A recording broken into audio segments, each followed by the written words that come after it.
Samahan niyo ako mag-unboxing saka review ng Alisys Microverb 4. Tara po, samahan niyo po ako para mapakita natin kung anong meron dito.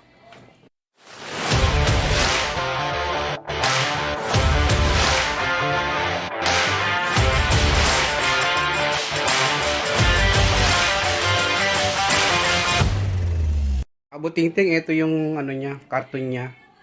Bali, nakuha natin to sa mga online shop, no? Itong Alisys, yan. Alisys Microverb, yan. Preset, programmable, 24-bit signal processing. Itong processor na Apex processor. Yan, Alisys. Ito yung pinaka-karton niya. Ayan. Yan. Tara, buksan natin. So, ito po yung laman ng Alisys na itong text na ito. May kasama siyang adapter. Itong adapter niya is yan. Aha. Saglit lang. Focus lang natin.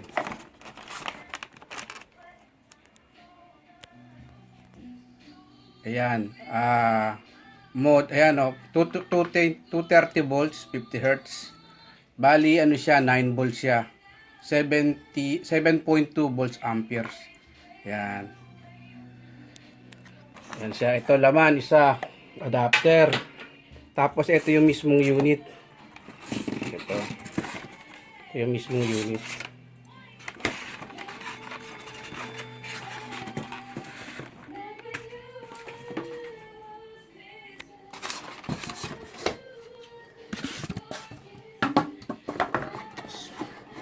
So, ito yung mismong unit na. Ayan. Alisys Microverb. Ayan.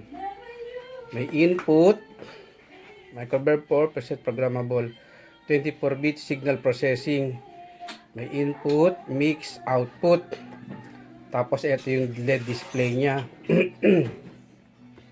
Tapos, may store. May bank MIDI nakalagay. May value, ito yung kanyang cursor, yan, dial. Tapos edit A at saka edit B. Yan, tapos ito yung mga programs niya. Yan.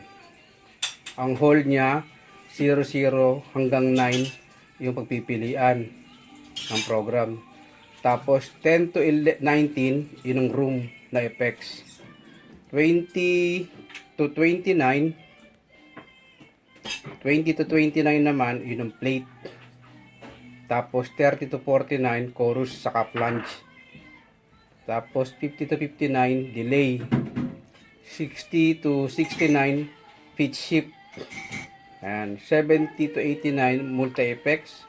And 90 to 99, dual send. Tapos ito yung mga pinaka-timplada ng mga effects. Bali, yung timplada na yan, itong edit A saka edit B. Yung edit A saka edit B na yan, dito nyo titimplahin sa to sa knob na to. Yan. Tapos ay bumagsak. Meron siyang user manual. Ito yung user manual niya. Yan. Para mabasa nyo yung mga features niya, kung paano yung gagamitin, naandyan lahat sa kanyang user manual. Yan. So, tara po, i-setup naman natin sa ating sa actual na setup naman. Mga kabutingting, merong yung connection po nito, meron po ako dating content, panoorin niyo na lang po, hanapin niyo kung paano mag-install sa mga analog mixer ng Apex. So, mostly naman yan, sa likod niyan, meron siyang output. Yung output niyan, paano natin ikakabit sa mga analog mixer natin. Bali, dalawang cordon na PL, parang lang, isang mabilis lang na dalawang PL sa likod ng output niya, papunta naman sa aux return. Sa aux return ng mixer nyo. Yan. Yung akin, meron akong 4 na aux return. Dito lang ako nagkabit sa aux return 1. Yung output nito.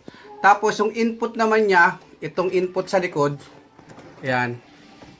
Yung input sa likod naman niya, isa lang ang ginamit natin cord. Doon sa left lang tayo nagkabit sa mono. Ayan, left mono. Nagkabit tayo. Isa lang. Tapos sa output, dalawa. Ayan. Sa aux return nakakabit. Ayan.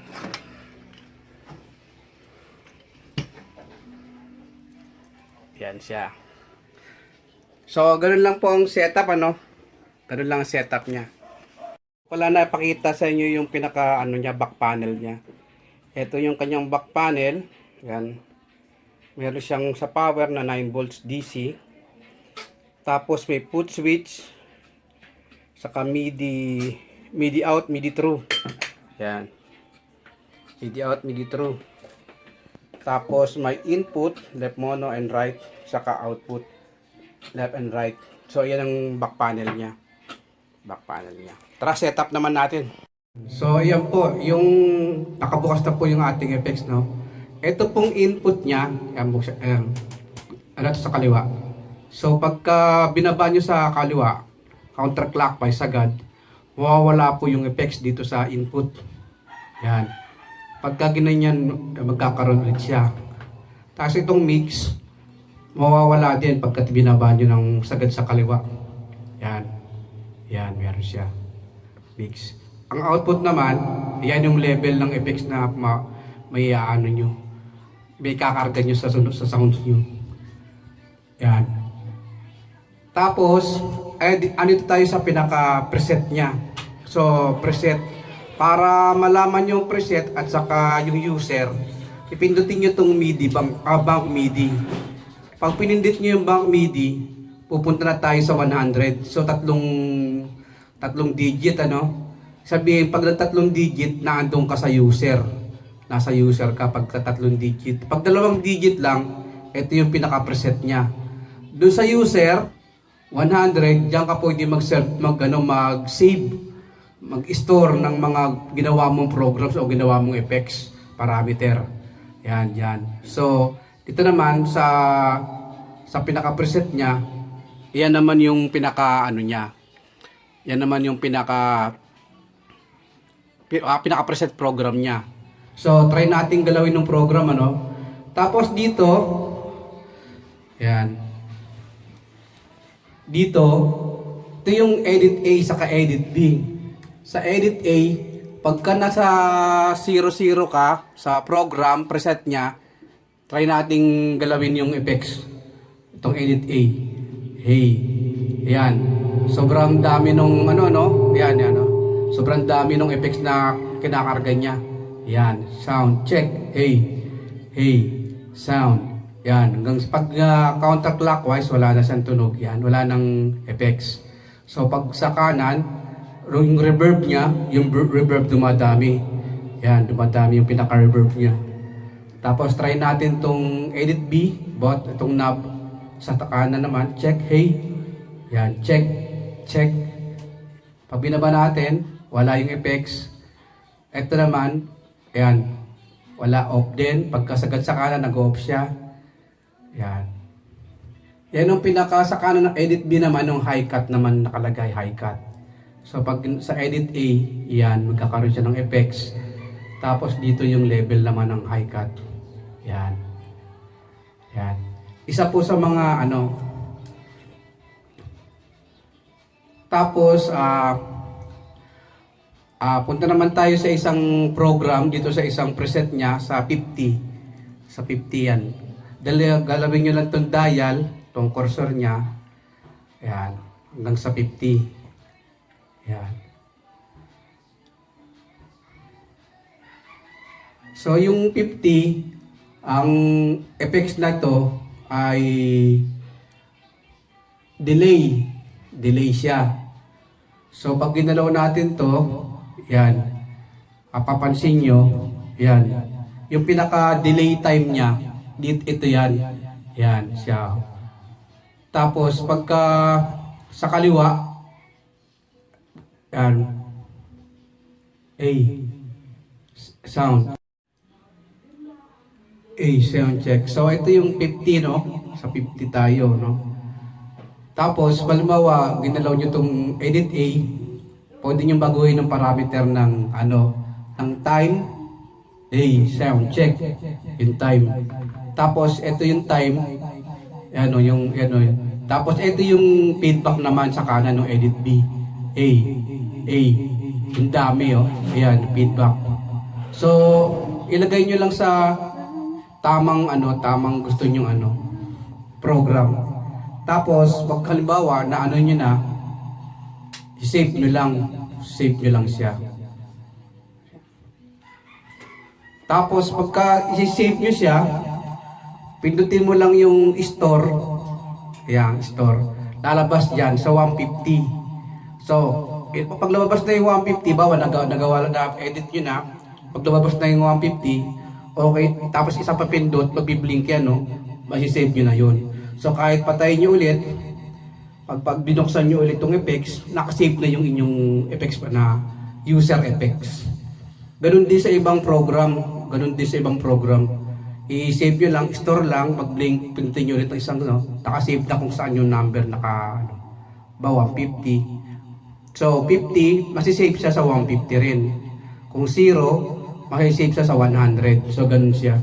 Ganun ang sistema ng pag-store o pag-save dito. Ganun sa kanya sistema. So, hindi ko siya i-save,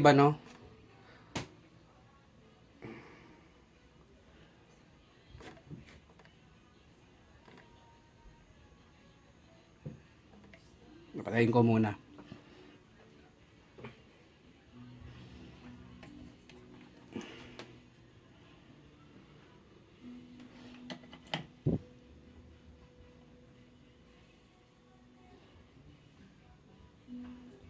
Sound check A.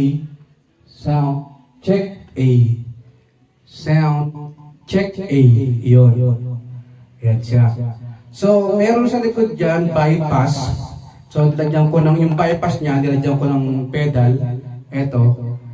Pag pinindot natin to, mababypass yung effects niya. Pag meron kang pedal switch.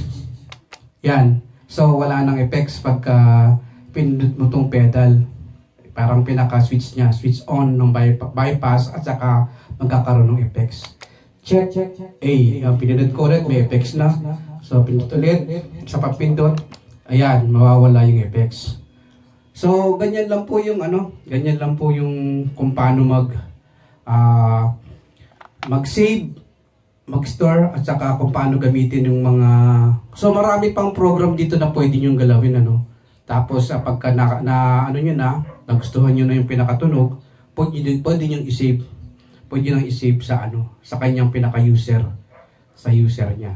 So, sana po nakatulong tayo sa mga kapwa nating ka-sounds, Maraming salamat po sa panonood. Hanggang dito na lang po.